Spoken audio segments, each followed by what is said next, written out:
বাংলাদেশের সামরিক বাহিনীর বর্তমান আচরণ খুবই লজ্জাকর এবং খুবই দুশ্চিন্তাময় বলে আমি আখ্যায়িত করতে চাই। তার মূল কারণ হচ্ছে যে দেশের সর্বশেষ আশ্রয়স্থল হচ্ছে সেনাবাহিনী। এটা আমরা চিরকালই জেনে এসেছি এবং এটাই দেখে এসেছি। যখন দেশ বা জাতি খুব উচ্ছৃঙ্খল হয়ে ওঠে এবং ক্রান্তি লগ্নে পৌঁছায়, তখনই সামরিক বাহিনী সেটাকে হস্তক্ষেপের মাধ্যমে সুশৃঙ্খল করবার দায়িত্ব পালন করে। কারণ সেনাবাহিনী সবসময় একটি সুশৃঙ্খল নেতৃত্বের মধ্যে থাকে। তাদের সামাজিক অবস্থান, তাদের চিন্তা চেতনা সবকিছুই একটা চলমান অবস্থায় থাকে। তারা কখনোই ঝিমিয়ে পড়ে না। তো বর্তমান বাংলাদেশের সামরিক বাহিনীকে দেখলে মনে হয় যে সামরিক বাহিনী সত্যি ঘুমিয়ে পড়েছে। অবশ্যই এটাও সত্যি কথা যে সামরিক বাহিনী ব্যারাকে না থাকার কারণে, দীর্ঘদিন সামরিক বাহিনী ব্যারাকে না থাকার কারণে তাদের সামরিক আচরণ ক্ষুণ্ণ হয় এবং তখন তারা তাদের সেই আচরণটি বজায় রাখতে পারে না। বর্তমান সামরিক বাহিনীকে দেখলে সত্যি তাই মনে হয়।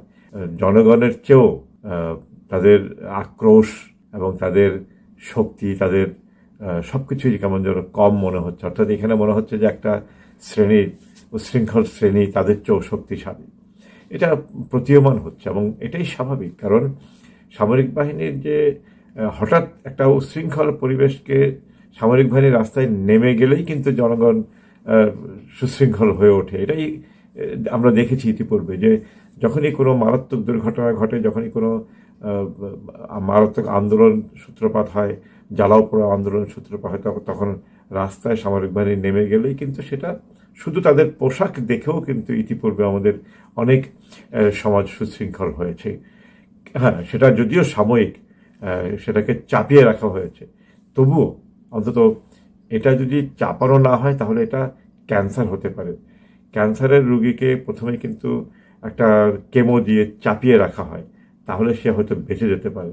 কিন্তু যদি চাপানো না হয় তাহলে ক্যান্সার তাকে পুরোপুরিভাবে মেরে ফেলতে পারে। তো বর্তমান বাংলাদেশের অবস্থাটা এরকম যে সামরিক বাহিনীর আচরণ এটা একেবারেই নিষ্ক্রিয়। তাদের কোনো প্রকার ভূমিকা আছে বা তাদের কোনো প্রকার সামরিক চরিত্র আছে বলে মনে হচ্ছে না। এটা জাতির জন্য খুব ভালো নয় এবং যেই আছেন সামরিক প্রধান বা যারাই এই দায়িত্বে আছেন তাদেরও এই লজ্জা দায়ভার নিতে হবে।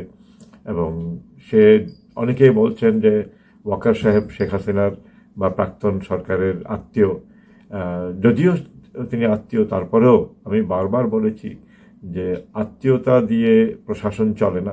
একজন সামরিক প্রশাসক যখন দায়িত্বভার গ্রহণ করার সময় কোরআনে হাত রেখে শপথ গ্রহণ করে, তার কার্যক্রম জাতির কল্যাণে পরিচালিত হবে, তাহলে তিনি সেই শপথ ভঙ্গ করছেন। অর্থাৎ এজন্য তিনিও ঘৃণিত হবেন।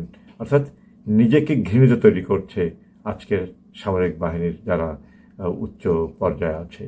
বরং আমি প্রথম থেকে আহ্বান করছিলাম যে কিছুদিনের জন্য সামরিক বাহিনী যদি সামরিক শাসনের মতন একটা শাসন ঘোষণা করত, তাহলে এই ধরনের উচ্ছৃঙ্খলতা হয়তো নাও হতে পারত, যেটা জাতির জন্য কল্যাণকর ছিল।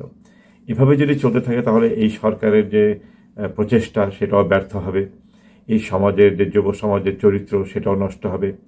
সব কিছু মিলিয়ে বাংলাদেশ খুবই ভয়ঙ্কর একটি অবস্থার দিকে ধাবিত হবে। আমি এখনও পূর্ণাঙ্গভাবে ধ্বংসের আলামতের কথা বলতে চাচ্ছি না, তবে যদি এভাবে কিছুদিন চলতে থাকে তাহলে পূর্ণাঙ্গ ধ্বংসের আলামত আমরা দেখতে পাব। এটা অবশ্যই আমাদের কারোরই কাম্য হওয়া উচিত নয়। বিষয়টি সবাইকে সম্মিলিতভাবে বিবেচনার আহ্বান করছি। যারা নৈরাজ্য করে নিজেদের স্বার্থসিদ্ধি করতে চাচ্ছেন তাদেরকেও বলছি, নৈরাজ্যের মাধ্যমে কোনো কিছু সিদ্ধি করে সেটাকে দীর্ঘমেয়াদে ধরে রাখা সম্ভব হয় না। আজকে যদি আমরা ইউরোপের দিকে বিভিন্ন দেশগুলোকে দেখি, তারা দীর্ঘমেয়াদে দেশটাকে সুশৃঙ্খল রাখতে সক্ষম হয়েছে এই কারণে যে তারা একটা ধারাবাহিকতার মধ্য দিয়ে চলছে। তারা গবেষণামূলক সমাজ ব্যবস্থাকে এগিয়ে নিতে পারছে। আমাদের সমাজে তো কোনো প্রকার গবেষণা নেই, কোনো বিষয় না।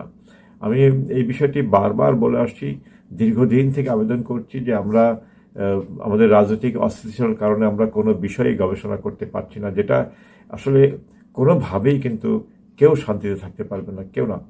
এবং এখনই তো মনে হচ্ছে যে ঘরে আমি কয়েকজন মানুষের সাথে কথা বলেছি, টেলিফোনে কয়েকটি পরিবারের সাথে, তারা প্রত্যেকেই আতঙ্কিত অবস্থায় জীবনযাপন করছে। বলছে যে ঘর থেকে বের হলে সন্তান ফিরে আসবে কিনা, আমাদের ঘরের মধ্যে নিরাপত্তা আছে কিনা, কারণ ঘর ভেঙে স্ত্রীর সামনে স্বামীকে হত্যা করা হচ্ছে, স্বামীর সামনে স্ত্রীকে ধর্ষণ করা হচ্ছে।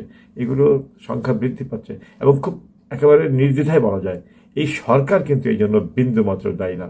এই সরকার সচেষ্ট, কিন্তু এই সরকারের অবস্থানটা একটা উত্তপ্ত তাওয়ার ভিতরে তিনি ক্ষমতা নিয়েছেন। অর্থাৎ এই যেখানেই উনি কোনো আইন পাশ করার চেষ্টা করছেন, যেখানেই উনি পরিবর্তন করবার চেষ্টা করছেন, সেখানেই যেটুকু কথা বলছেন, যেটুকু কাজ দেবার চেষ্টা করছেন, সেটাই উত্তপ্ত তাওয়ার মতন সেটা ধূলিসাৎ হয়ে যাচ্ছে। কারণ মানুষ আমরা এতটাই নষ্ট হয়েছি, আমাদেরকেই পরিবর্তন হতে হবে। আমি বারবার বলেছি যে নিজের আচরণ না পাল্টানো পর্যন্ত রাষ্ট্রীয় আচরণ পাল্টাবে না।